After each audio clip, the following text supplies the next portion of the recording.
If all of America's friends other than Israel say a war would be disastrous, that suggests the U.S. should not hurry this process, that it really is critical to push a peaceful solution as much as possible.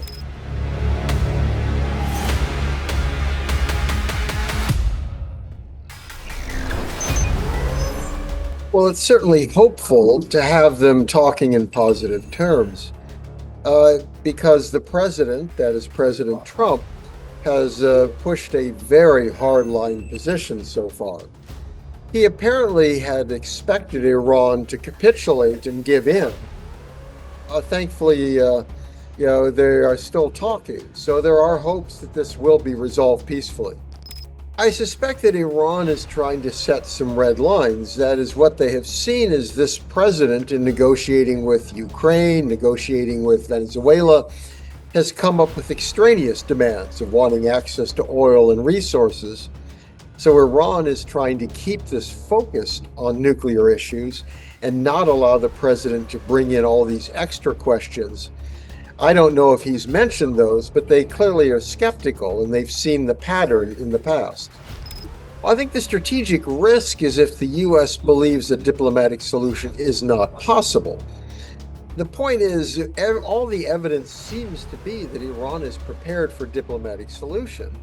Of course, it's President Trump who, during his first term, got rid of the JCPOA, the Joint Comprehensive Plan of Action, which had held the Iranian program in check.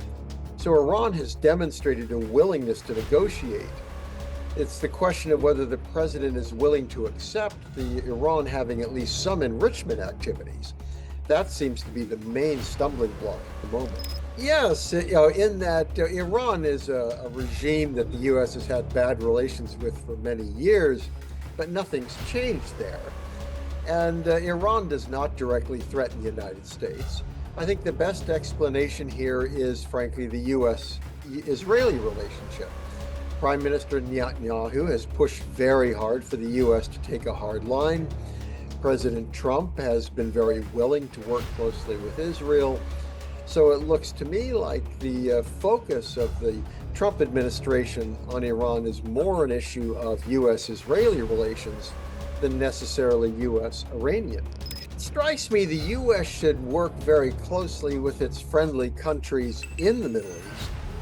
As far as I can tell, none of the Gulf kingdoms want a war. We've seen Saudi Arabia, for example, improve its relationship with Iran.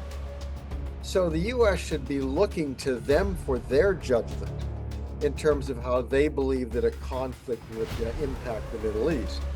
If all of America's friends other than Israel say a war would be disastrous, that suggests the U.S. should not hurry this process, that it really is critical to push a peaceful solution as much as possible.